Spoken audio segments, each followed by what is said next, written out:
All right, you get the point. Sounds fantastic, right? What is that? What's making that sound? What is that cool ass glowy thing with the volume meters and just sexiness behind me? Those are tubes. So that's my little tube setup. I get a lot of questions from guys, you know, on Facebook Messenger and text and stuff. And they're like, dude, what are those pictures of those cool industrial looking things on your you know, your Facebook? And I'm like, those are my tubes. Basically, you know, I gotta watch this because this turntable actually is manual. I can't just let it play and let it pick up. So hopefully it's quiet enough so I'm not gonna get nailed with a copyright. Listen to some Van Morrison. Astral Weeks, great album. So, tubes. The easiest way for me to explain it is basically it was the old way of listening to music. Radios had them in them, TVs had them in them. It was just a way to amplify sound, and what it does is it sends a certain amount of distortion into the sound chain. And for whatever reason, I'm not a scientist, I'm not a physicist, I don't know how exactly the X's and O's work, but I do know that it sounds fantastic and it's very pleasing to the ear. They've actually done studies where they found that it actually lowers stress and anxiety to listen to tube-based music. So there's a reason why people go nuts for it, and it's a whole cult, and it's a whole underground wormhole in the audiophile community. So you're either like a solid state guy or you're a tube guy. The difference is, so solid state it's newer type of amplified sound that relies on transformers and electronics and circuit boards and stuff like that.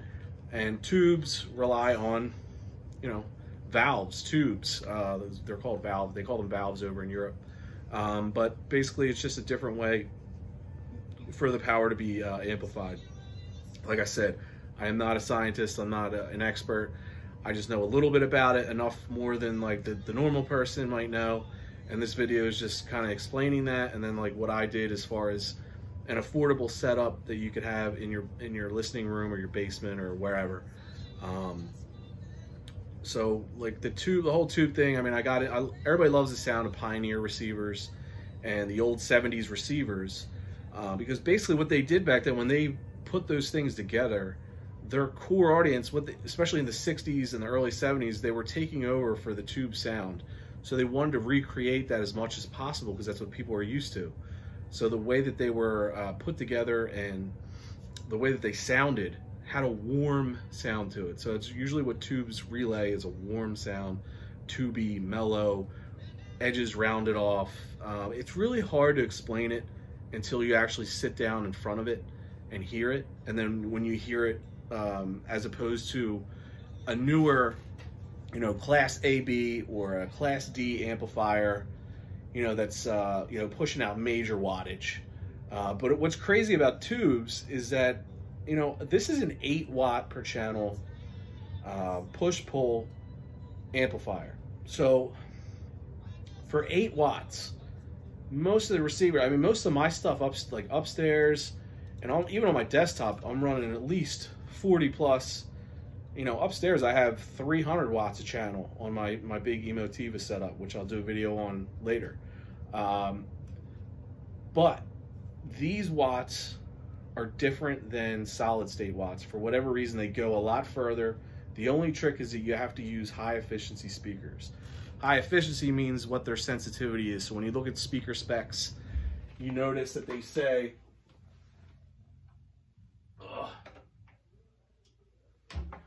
stop that record.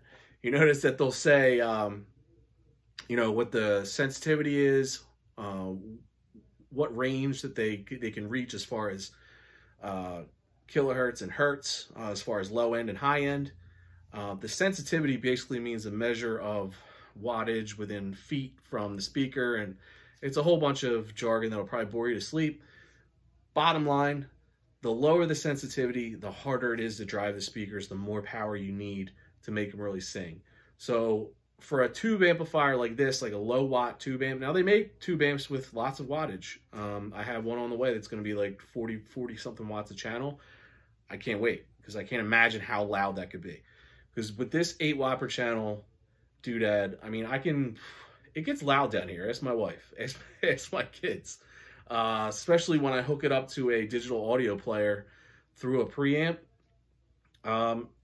You would never believe, if you knew anything about, you know, wattage or whatever, you would never believe that it's only 8 watts a channel. And it's very clean and clear, but at the same time, super warm and inviting and holographic. So like when I say holographic, it kind of means, and I thought it was kind of bullshit when I first started this and I started reading a lot of these articles about sound and how it's described and imaging and all that kind of stuff. And it's like, but when I had my friend Sean down here and he came down, he sat in, you know, the nice triangle listening area. So like you want to sit equidistant between, you know, kind of like you want to form yourself here, your speakers here, and your stereos here. So like the sound wants to be coming, you want the sound and the vocals to be literally sound like it's coming straight at you from the front, not coming from your speakers, which would be on the sides of you. And what that does, what these do in spades, is create that image. It's like almost like a holographic sound where it's coming in front of you, sometimes behind you. Speakers have a big part to play in that as well, but I've found that I just can't capture the same type of sound no matter where I'm at, desktop, upstairs in the living room, in the big, you know, big, huge solid state amplifier. All sounds good, all sounds fantastic and clear and clean and accurate and fast, and lots of bass and treble. Tubes, it's like it's just like it's like magic. I can't really explain it, and it sounds super hipsterish and like dorky and whatever, but like it's true. It's true. Like I can't. So when I brought Sean down here, I was like, dude, sit right here. Let me play you this Joan Armatrading record. It was 180 gram vinyl, like brand new, re-release from the master recordings from her self-titled album. And he was literally like, he couldn't talk for like the first 5. I just let it play. I just said, dude, just sit here, we'll be quiet, you just let it play. And he was like, dude, it's like it's like I'm hearing sound for the first time, because it's so just like, it's almost like the person, the artist is right there in the room with you. And there's a reason why people get addicted to this shit, and I'm now one of them. It's a lot of fun, and it's just and there's so many options. So when you buy a solid state amplifier, I mean, that's it. Like you could change speakers, which are going to have a huge impact on your sound in certain ways, but nothing quite like when you get tubes and you roll them. So tube rolling is basically what you're doing is you're taking, so like all these valves do different things. So there's actually 2 preamp tubes, a rectifier tube, and 2 power tubes on the very end. So the power tubes are what, you know, are going to do most of this stuff, but they all play a role. And every one that you change, I mean, you have to make sure that they're matched up voltage wise. But every time you take a set of them out and put another one in, the sound takes on a new signature, and it's a blast. So like you can, and the vintage tubes out there, you know, I mean, they were making them for how long? And there's so many out there, American made, British made, Soviet made, Chinese made, old tubes, new tubes, you know, ones from the 80s, ones from the 50s.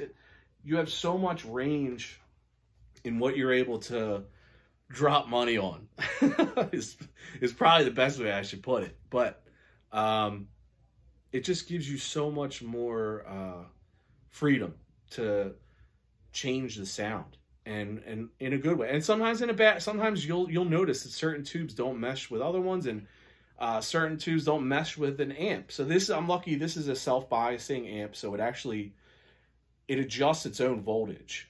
So there's only certain types of tubes that I can play in it, but there's different variations of those tubes. So like the British made a certain, you know, so like this one, the preamp tubes are 6SN7 tubes. In China, they're called like the 68NP or 68HC. They all have different numerical denominations, and you just have to go online and look up whatever tube came with your amp and what are their equivalents. That way you know that you're going to be putting the right tube in there. You're not going to blow the thing up, because we're dealing with super high voltage with tube amps. They're very dangerous. The tubes get very hot. So if you have kids, if you have young kids, if you have, you know, just people that are stupid that are going to try and touch the, like, they get burnt. They can cause fires if they, you know, something gets left on top of them and they're still hot.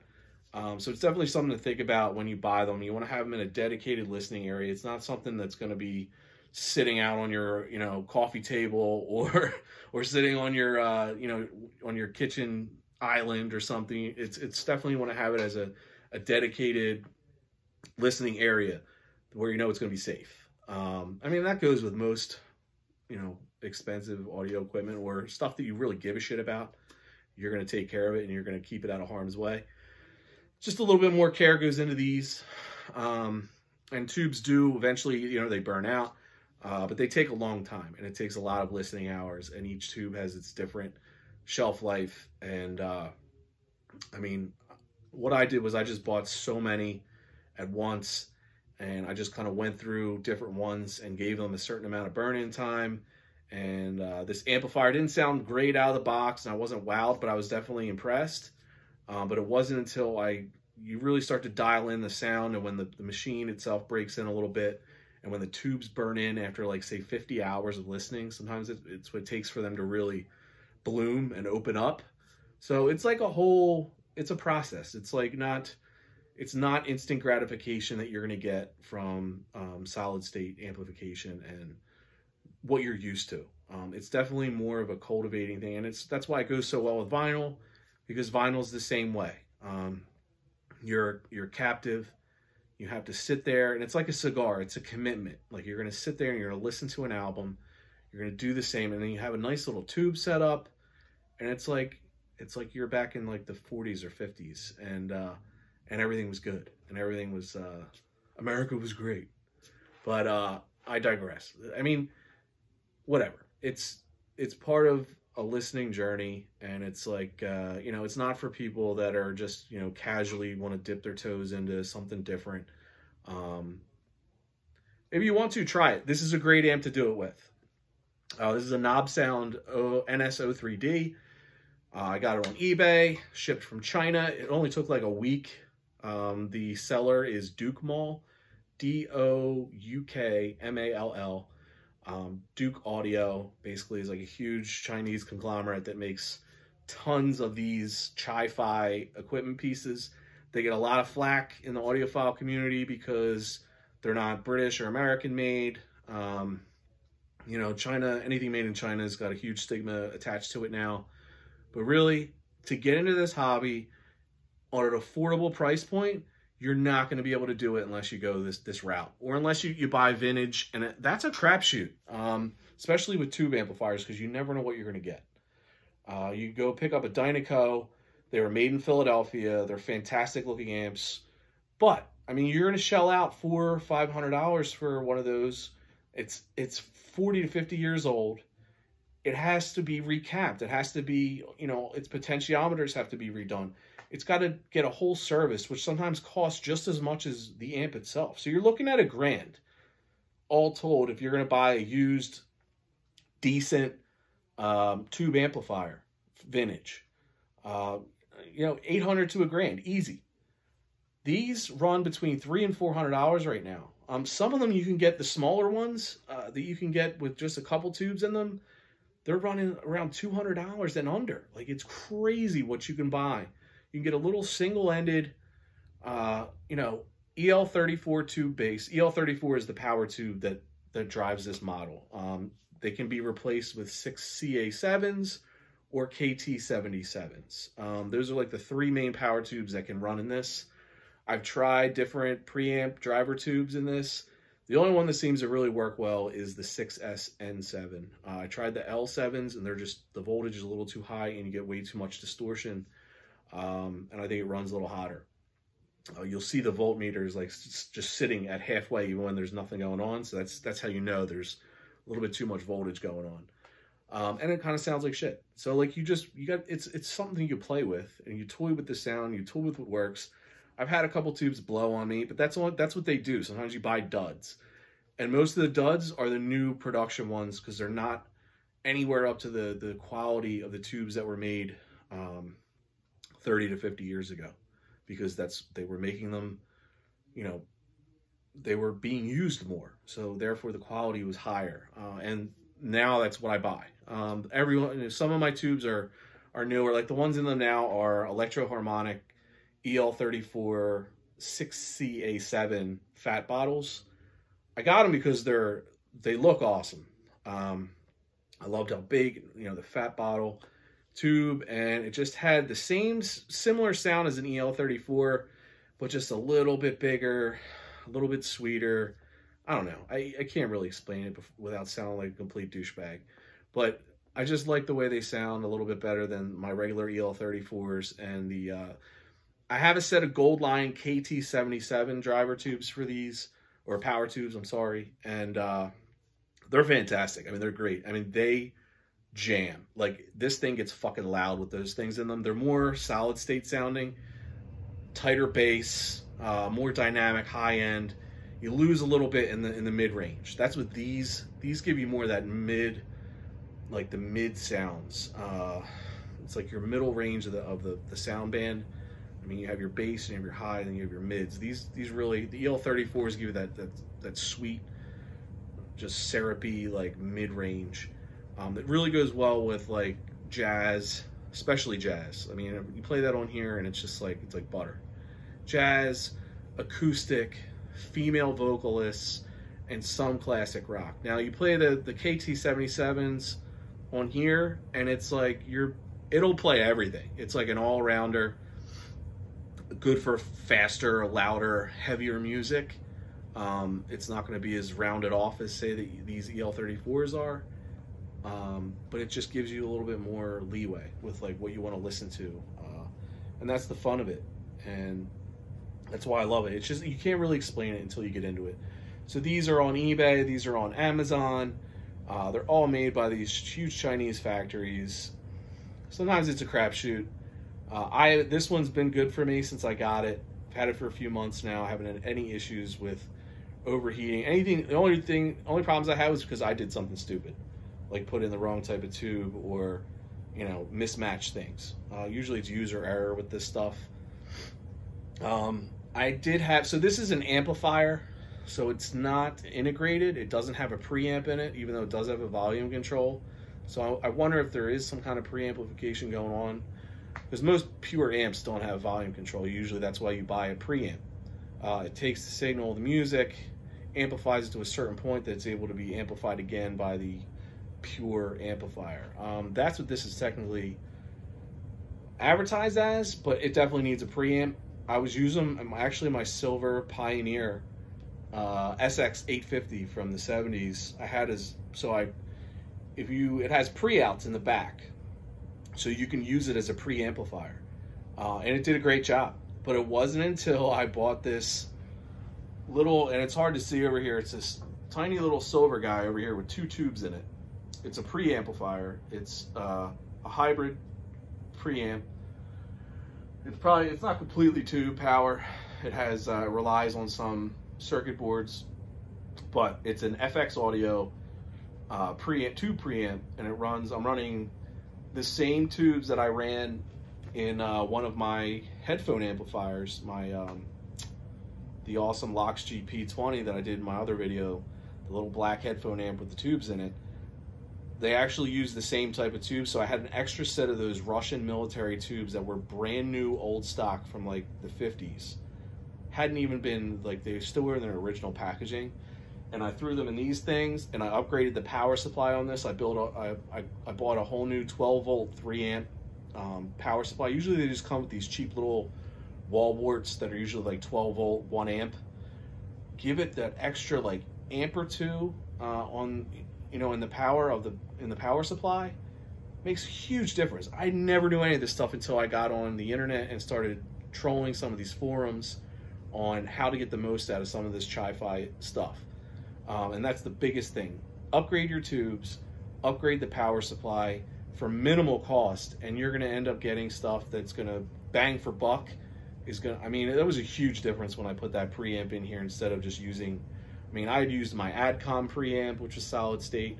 I had used just my my expensive Phono preamp that actually can work. It's kind of both. It's a Yakin NS-03D. I use it upstairs. I'll do it in my next video. It was a modified Phono preamp, but it has enough juice where it could actually be a preamp for the whole stereo, not just for vinyl. And I use my trusty for vinyl. I have my little Fosi audio, and I'll put links in the description of this video for all this stuff. This is my Fosi audio tube Phono preamp with upgraded Riverstone tubes and an upgraded power supply as well. Bang for buck. I mean, so basically I have an all tube setup, not completely pure tubes because the other two small ones are kind of hybrids. This guy is definitely a full tube. It has a full tube. I have a new old stock 5 UGB rectifier tube. That's this big, huge, pretty one in the middle. So basically that is the rectifier. I'm not really sure. I still forget, to be honest, and I apologize what that does. But it doesn't really do much for the sound per se. I think it has to do with how it measures and how it keeps voltage accurate between the drivers and the power tubes. I could be wrong, but that sounds pretty good. So, you know, I bought old vintage rectifier and driver tubes, and then the power tubes in this are newer.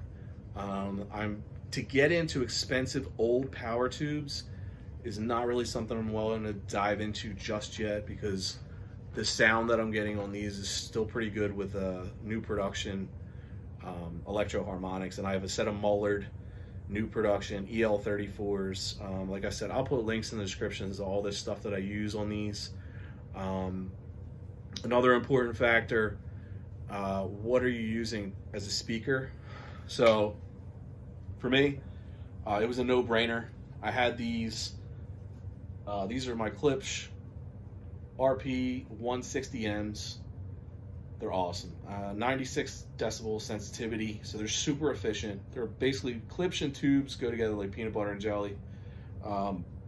These I was using upstairs. They can fill a whole house. I mean, they're basically the Klipsch RP-600Ms, but they were the model previous.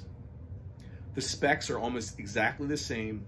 These are $600 speakers. I got them for like $350 open box, and they come in this awesome, I wish I could spin it here and show you, the cherry walnut, which they discontinued. So like now all they have is like the dark brown walnut or the black. So it's really hard to get these speakers now, and they look great, but they sound awesome. I bi-wire them, so I bought separate fancy 12 gauge wire where the banana plugs are already built into it, and they're actually, you have prongs, because on the back side of these actually have, when something's bi-wireable, that means that it has two sets of binding posts in the back for your positive and negative. So it's for your highs and for your lows. So you can get, you know, people say it's snake oil, it's, you know, it's bullshit, whatever. If it's back there, I'm gonna buy something to try to get the most out of these speakers, especially when I'm driving and, you know, I'm running an 8-watt amp. I want to get every one of those watts. So look for these. Any of the Klipsch speakers that are above, any speaker above 90 decibel sensitivity is going to be good for tubes, low watt tubes. So like anything under, you know, 10 watts, which is what a lot of these cheap Chinese tube amps are. They're low wattage, and then when you're going to get into more of the $500 to $1,000+ range, once you get up over you know, 10 to 15 watts, that's when you're going to start seeing the money, because of power. Power is going to be more expensive. Does it always mean better sound? Yet to be seen. I've heard a lot of people that enjoy these lower watt tube amps better than the big ones, just because their musicality is a little bit more precise and sweet compared to just like a fucking hammer of 40 watts of tube power. I don't know. We'll find out. I can't wait. I have a Wilsonton R8 that I ordered months and months ago. They're like one of the hottest amps out there as far as tube amps, and because you can use 3 or 4 different power tubes in them, types of power tubes, EL34s, KT88s, 6CA7s. at least one or two more that I'm forgetting, but it gives you a lot more options, and you have to bias it yourself, so it's a little bit more hands-on, a little bit more not entry level, something that I just want to get into, something I can tinker with. I like stuff that I can tinker with, and I like that aspect. I mean, this is great for entry level because you don't have to do anything. You throw the tubes in there, let it heat up for 20 minutes, and play your music. That's the other thing. The tubes sound a lot better after they're warm. And sometimes the sound takes on a different signature after about 20 minutes to a half an hour. So sometimes you got to go down. I got to come down here, warm up the tubes before I go get my cup of coffee. And by the time I'm done making coffee and come back down here and get settled, the music's ready to play. The little guys, the hybrid tube amps, they're ready in 5 minutes, if that, because they're hybrids. But these real tube amps, they take a little bit of time to warm up. Like I said, it's a commitment. It's not something that's instant gratification. That's what I like about it. But definitely get a higher sensitivity speaker for these low watt tube amps. I also upgraded the power cord on this tube amp. I bought like a $40 super thick 10 gauge. It looks badass. It's way cooler, way nicer than the cord that this comes with. I feel like the sound is a little bit cleaner, a little bit more, I don't know. It just definitely took on a little bit different of a sound when I switched up the power cord. It might just be placebo effect. I don't know. It looks a lot better. I feel like it runs a lot. It doesn't run as hot, maybe. Not as strained, because you just open that up a little bit, but who knows? It could be complete bullshit. I don't know. It's just one more thing that you can throw money at and make yourself think that the sound is better. Who knows? Whatever. As long as it makes you happy, that's all that really matters. That's what this is about, this whole hobby. I'm trying to think if there's anything I forgot. Oh, so obviously this is great for a vinyl setup. You know, if you have the Fosi Phono preamp, it's easy to hook up. So I just run that into my little preamp, and then the preamp runs a wire into the amplifier. So when I want to listen to streaming, this is a great new toy that I got. So people are like, oh yeah, iPods are dead, and it's just such a lost technology. Not anymore. So this is a FiiO X6 or M6, I forget. It's a FiiO, it's F-I-I-O, and I'll link it in the description. These are digital audio players, and it's basically like a, I don't know, remember like the iPod Touches and stuff? But better. This, you can load streaming apps, music apps like Spotify and Tidal. This is what I use it for. I put Spotify and Tidal on here. It has a SD card that I can load up music to if I want to download files from my computer, or download any files that I saved from Spotify or Tidal, or from ripping from CDs, ripping from vinyl, whatever you want.